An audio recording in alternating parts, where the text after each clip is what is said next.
Hey guys, welcome back to a new video. In this video, we'll be making this tool to ease your level designing process. So we have, let's say you can select from a list whatever you need. For now, we just have 2 items, but it's easily you can add more to the list. You can also add states if needed of your item. For now, I have an open and close state. This can also be like your broken, like a burnt state or anything like that.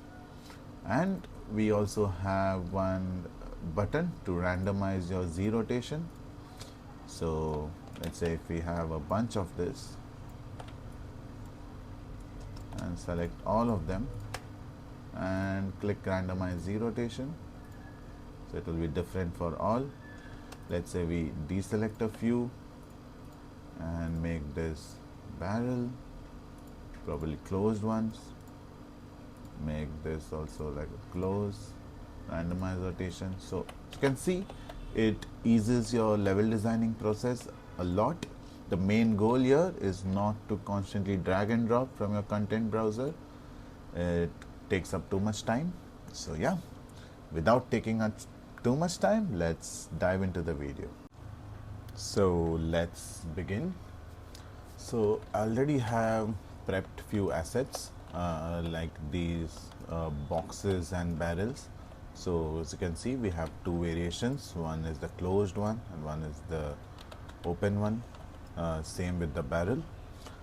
So the purpose of this video is just to make your life easier. As a level designer, you don't want continuously dragging and dropping assets from your content browser. It takes up a lot of time. So we will just make a system, a process to, let's say if there are multiple set dressing assets, how to implement them easily just with one actor. And this does not only is limited to, let's say, changing of items. You can also change your textures. Let's say if you have 3 types of materials for an asset, like let's say a burnt one, a dirty one, or a clean one, you can have that as well. Right now I'm limited to these assets, so that's what the tutorial is. And so let's begin. Also, I will be trying out stuff as we go in the video, whatever comes to my mind, like with experience, what I feel is necessary for every level designer. So yeah, let's begin. First thing first is create an actor blueprint as always. So I'll name it, let's say, BP underscore item spawner. Okay, open it up. What you want to do is add a static mesh component and compile and save it. For now, that's all you need.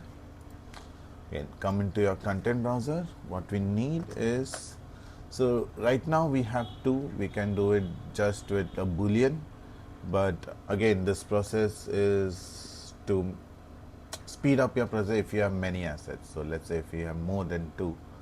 For now, let's create an enum and name it e underscore item types.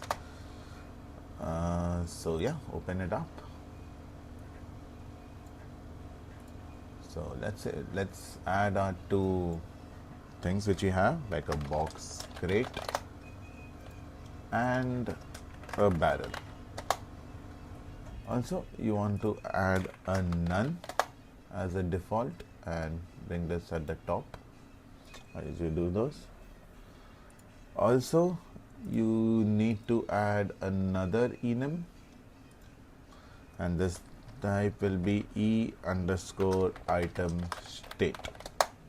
So this is where you can add your states like with burnt, clean, or whatever. For now we have 2 objects, so I'll just add one is open and one is close. Yeah, save it. All right, so again, open up your blueprint, You need to add a variable. This will be your item, and the type will be e underscore item types. Make it public. Add another variable, and this will be your item state, and this will be e underscore item state. Make that public as well. All right. Now let's go inside our construction script. This is where thing will happen. Also, you can add a branch state if you want. Let's check. That is spawn item. I'll add a branch boolean. So this, you don't need to do this, but yeah, if you have too many assets and you want to just turn off the rendering, this is a good way to do that. So spawn item, connect that to the branch, and from here we'll work. So if it's true, what we want to do is check which item it is. So if it's true, item, we need to add a switch on e item types, and if it's none, again set static mesh. From our static mesh, drag it from here, and if it's none, you can leave this empty. Now the next thing we want to do here is check for states, right? So if it's a box crate, again drag in your item state and add a switch node,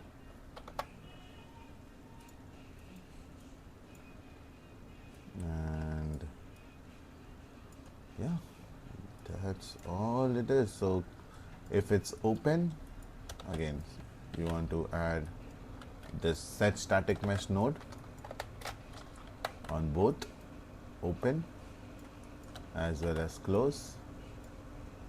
So if it's open for the crate, what I need is this one. So I'll press Ctrl B, that will open it in the content browser, and over here inside close I'll add that.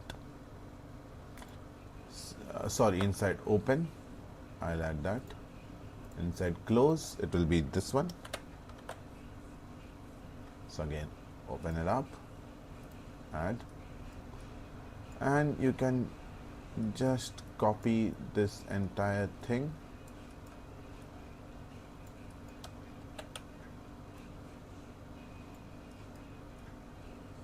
Oh no, sorry, I mean copy this entire thing and plug it to the barrel.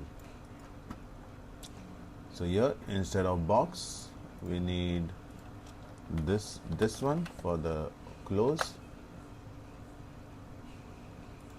and this one for the open. Compile and save. Let's test it out how it's working. So I'll drag in my item spawner. As you can see, nothing there. Tick spawn item, box. Perfect. If I have a closed box, there you go. Same with barrel. Open. Great. So you can already see how this will reduce your work. So you can just, let's say, have few and click on some, make them crate, probably deselect a few of them.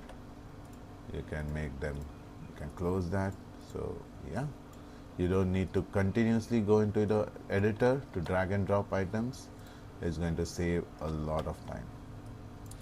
So another functionality which we need to add is, we won't, let's say for this box, we won't always place it this way. You want to somewhere place it like this, sometimes rotate it the other way. So yeah, let's go ahead and add a event for that.